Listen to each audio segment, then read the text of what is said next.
Okey, untuk video kali ini saya akan kongsikan untuk subtopik hydrostatic force on curved surface dan juga pressure diagram. Alright, kita tengok dulu untuk hydrostatic thrust ataupun hydrostatic force on curved surface. Consider an immersed curved surface subjected to water pressure as shown in figure. Okay, kita ada satu surface yang tenggelam ataupun immersed dalam water ataupun dalam fluid berbentuk curve. Jadi pada kita punya curve ni dia akan ada force. Okay, so which is force tu mestilah perpendicular to the surface. Alright. So untuk kita solve resultant force on curved surface, dia akan melibatkan vektor which is force. Ini kita dah belajar dalam topik fizik, recalling force as vector. So kita akan pecahkan ataupun kita resolvekan kita punya FR, okay, FR ni kita punya resultant force kepada force on X axis and also force on Y axis. Alright. So in order to get the FR, kita akan pakai this formula, which is Fx squared plus Fy squared square root, kita akan dapat Fr. Kemudian kita nak dapatkan theta tu, which is theta ni adalah theta angle theta ni adalah angle to the horizontal.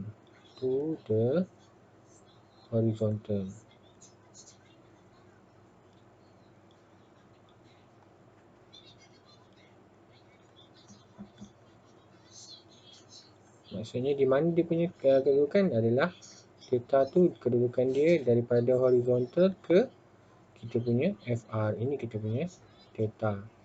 So untuk dapatkan theta is equal to tangent inverse Fy over Fx. Alright. Seterusnya, so bila kita dah resolvekan kepada Fx dan Fy, so Fh ini adalah merujuk kepada force on horizontal, okay, which is Fx. Untuk dapatkan force on horizontal is equal to rho g, Hg kita darabkan dengan area vertical. Okay, nanti saya akan explain lagi apa yang dimaksudkan dengan AV ni, vertical projected area on curved surface.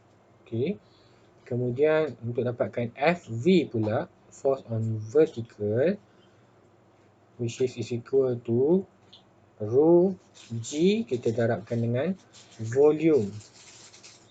Okay, volume. Dan rho gv ni bersamaan juga dengan weight. W ni adalah weight. Right. So volume it can be real fluid ataupun it can be just virtual. Kita imagine saja. Alright. And then tadi saya dah beritahu untuk mendapatkan FR kita dah ada FH, kita dah ada FV, kita pakai this formula. Kemudian untuk dapatkan angle ataupun theta, this formula. Alright. Kita tengok contoh soalan pertama.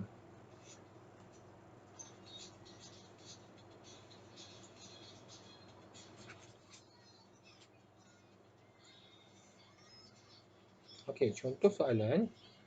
An open tank 6 meter by 1 meter in cross section hold water to a depth of 5 meter. So, kalau kat sini you boleh nampak kita punya tank berukuran 6 meter. Okay, this is 6 meters. And dia punya ketinggian, dia punya lebar. Lebarnya adalah 1 meter.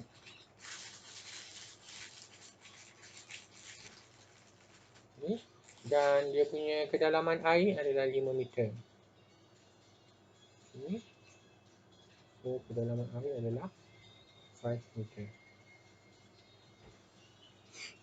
Determine the magnitude and direction. Magnitude, so magnitude means force, direction and line of action, di mana kita punya force itu bertindak balas. Okay, upon the plane surface AB, the first one disuruh dapatkan force AB kat sini lah. Disuruh dapatkan force di sini. FR kita berapa? Kemudian disuruh dapatkan surface CD di sini.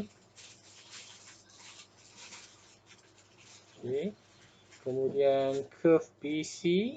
Okay, so maybe dia curve BC F juga, dan juga dan BC sahaja.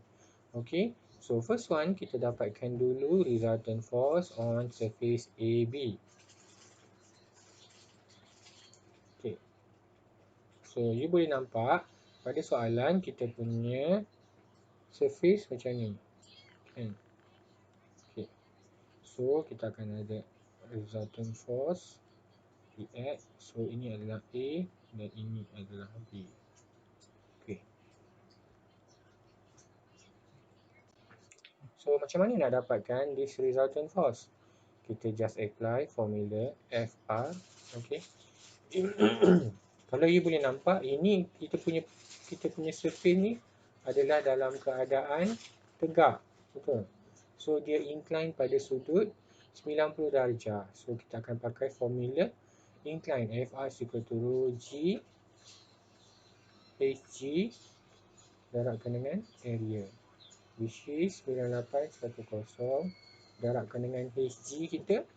So kita punya ketinggian tank, kita punya ketinggian ni adalah dalam soalan, dalam figure ni dibagi 3 meters. Okay, so 3 meters means that HG kita adalah 1.5, separuh daripada 3 meter. Dan area 3 meter, kita darabkan dengan lebar dia dalam soalan dah diberi 1 meter. Okay, so darabkan dengan 3 dan kita akan dapat satu jawapan. Kemudian disuruh kita dapatkan surface CD. Okay, so surface CD.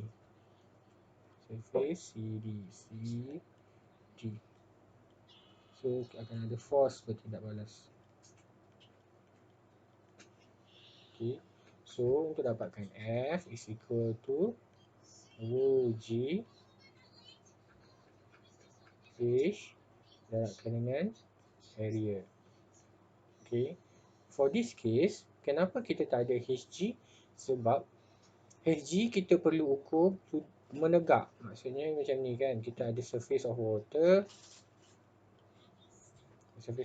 dan kita ada jarak tegak FR tu. Tapi sekarang FR kita ni surface of water kan, surface of water, tapi FR kita tak ada jarak, bukan perpendicular. Sekarang kita punya surface tu adalah parallel dengan kita punya surface of water. Jadi kita tak akan ada HG, kita hanya ada H, which is kedalaman. Jadi untuk solve this problem 9810, darabkan kita punya H. Okay, kalau you tengok pada soalan, H kita 3 meter tambahkan lagi dengan 2 meter. So kita akan dapat 5 meters. 5 meters. Lepas tu area of surface CD. Area of surface CD 2, kita darabkan dengan lebar dia 1 meter. So kita akan dapat 2 meter square. So kita solvekan. Right. So kita dah selesai untuk surface AB dan surface CD. Kemudian kita solvekan pula surface curve BC. Okay. So curve BC, saya clearkan juga. Okay, untuk curve BC,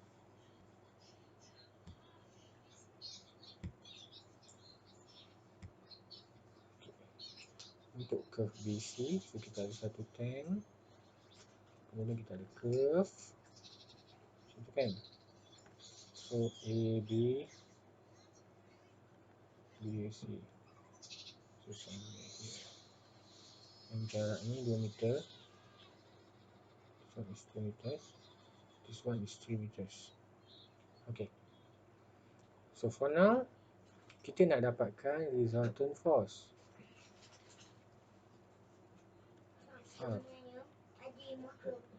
On the curve.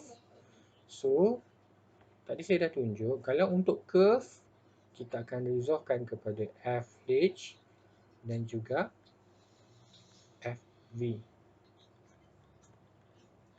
Okay, which mean force on vertical, ni kita FV, kemudian FH. Okay. Okay, so formula FH tadi dah diberi dalam notes. Rho G. Cuba tengok balik apa kita punya formula. So formula untuk FH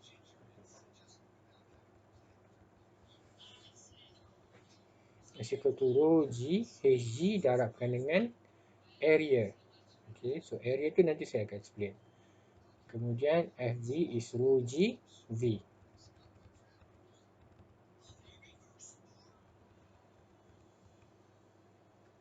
Okay.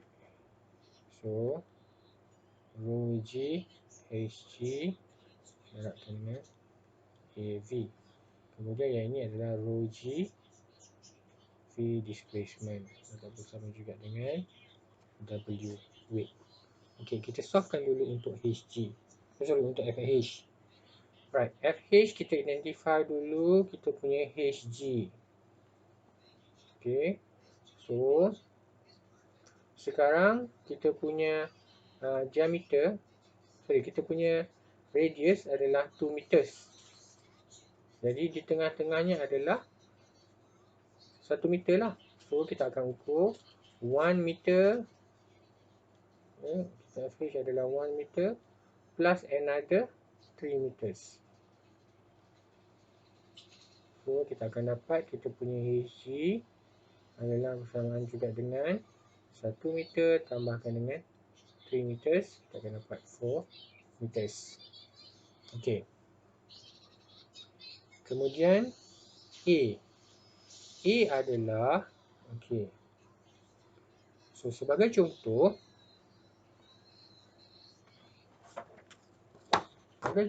ini kita, you just imagine,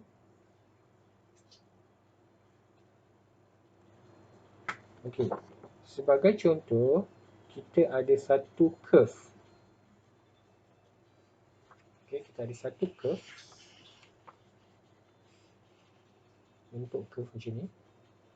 Okay, so bila you nampak daripada sisi, you akan nampak dia adalah berbentuk curve. Tapi apabila you tengok daripada horizontal, daripada arah depan, okay, you akan nampak dia adalah bentuk segi empat. Kan? So saya ulang balik. AV tu adalah, I change the view. Okay. So kalau you nampak, this, you imagine ini adalah curve untuk kita punya surface. So you boleh nampak daripada sisi bentuknya adalah curve. Betul?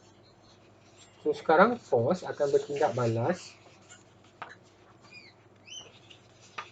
di sini. Okay, force. So daripada sisi nampak bentuk curve. So bila kita resolvekan kepada kepada H dan kepada V, so ni adalah vertical force, ini adalah horizontal force. Jadi area tu dia merujuk kepada, bila you pandang dari hadapan, you pandang macam ni, you akan nampak dia adalah bentuk segi empat. Betul? You akan nampak bentuk segi empat. Jadi area yang kita nak adalah area segi empat. Panjang kita darabkan dengan dia punya lebar. Alright. So we back to the calculation tadi. So apabila kita tengok daripada depan, kita akan nampak segi empat. Maksudnya segi empat tersebut ketinggian dia adalah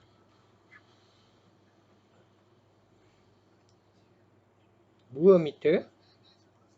So you akan nampak dia punya tinggi is 2 meters. Okay. And then you akan nampak dia punya lebar dia adalah 1 meters. Okay. Even though kita punya shape adalah curve, tapi apabila kita tengok berhadapan, okay, daripada hadapan, kita akan nampak dia adalah satu segi empat. So untuk area adalah 2 darabkan dengan 1. So kita akan dapat 2 meter square. Dan kita just masukkan dalam formula FH. FH is equal to rho of water 9810, sorry 9810 dah darabkan G. G kita 4 dan kita punya area adalah 2. So kita akan dapat FH. Kemudian FV. Okay. So FV ni pula, so saya draw balik sebab saya nak tunjukkan apa itu VD. Okay, so kita ada A, B, dan C. Okay, so FV adalah force bertindak balas on vertical. FV. Okay. So, rho G tak ada masalah. V displacement tu adalah force on vertical datangnya daripada berat fluid di atas curve. Maksudnya, okay, ini surface of water. Okay, so force on vertical, this force, dia punya force datangnya daripada berat fluid di atas curve. Okay, berat fluid di atas. So, ini kita punya curve. Jadi, vertical force datangnya daripada berat fluid di atas curve. That's why kita ambil V displacement. Sebab rho G darabkan VD is equal to weight. So, weight tu merujuk kepada weight above the curve. Weight di atas curve. Jadi, V displacement sekarang, to get V displacement, kita kena pecah kepada 2 lah. Okay, kita kena pecahkan kepada 1 segi 4 dan juga 1 quarter. Betul? 1/4 segi bulat. Okay, so VD, V displacement, so saya solvekan dulu satu-satu ya. VD untuk section 1 ataupun bahagian 1 dulu is equal to, so sini kita tahu dia punya tinggi adalah 3 meter dan dia punya lebar adalah 1 meter. So 3 darabkan dengan 1, kita akan dapat 3. Kemudian kita darabkan dengan, sebab sekarang kita nak baru dapatkan area, sekarang kita nak dapatkan VD. Maksudnya kita ada panjang, kita ada lebar dan kita ada dia punya satu lagi yang ini. So berapa ini? Kita darabkan dengan 2 sebab radius of BC adalah 2 meters. Okay. So kita akan dapat 6 meters square. Barulah volume. Sorry, 6 meter cube. Kemudian V displacement ataupun VD untuk section 2 pula. So ini adalah 1/4 daripada circle. So kita tahu 1/4 daripada total area of circle pi r square. Pi r kita, radius kita adalah 2 meters pi r square. Okay, kita baru dapat area, darabkan dengan kita punya lebar 1 meter. Okay, so kita akan dapat satu nilai. Alright. Kemudian bila kita dah ada VD1, kita dah ada VD2, so kita totalkan VD tersebut, VD1 tambahkan dengan VD2, kita akan dapat satu nilai. Kemudian baru kita calculate dapatkan FV, which is 9810 darabkan dengan VD. Okey. Kita tengok dia punya solution.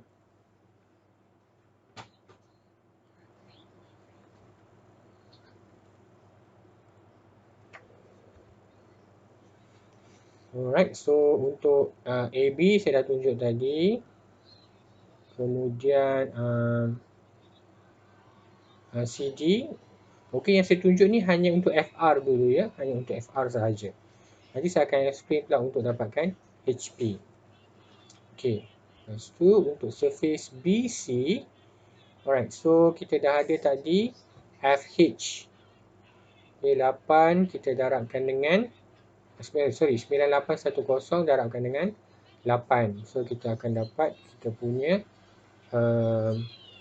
FH is equal to 78.48 kilonewton. Okay, as you can see, saya dah buat calculation tadi. 9810 darabkan dengan 4 darabkan dengan 2. So kita akan dapat FH. Kemudian kita dapatkan pula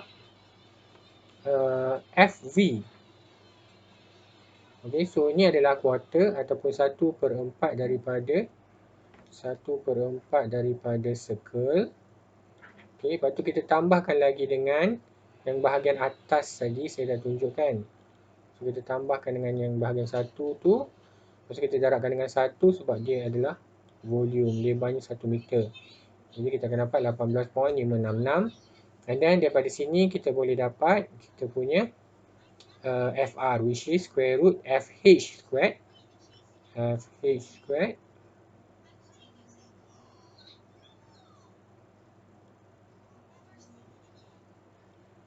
plus FY squared. Okay. Lepas tu kita square rootkan dia. Okay, so now saya nak tunjuk pula untuk HP.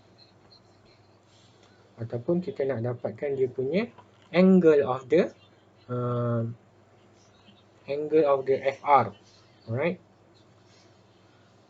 So kita tahu tangent inverse theta. Untuk dapatkan theta is equal to tangent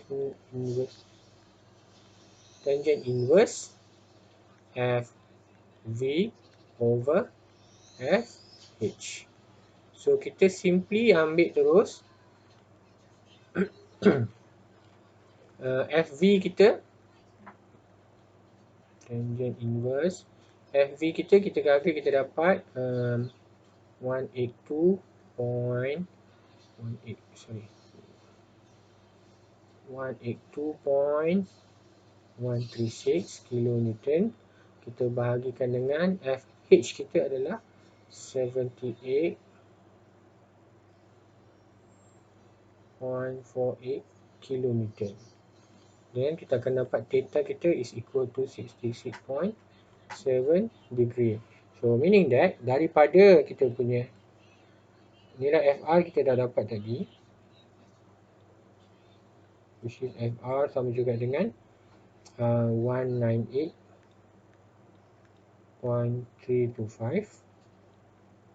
Okay, 198.325. So angle-nya terletak di to the horizontal. Okay, saya dah bagi tahu tadi to the horizontal, maksudnya theta-nya di sini, di tengah-tengah ni. Sorry. So angle dia akan berada di sini, theta, to the horizontal, kepada kita punya resultant force.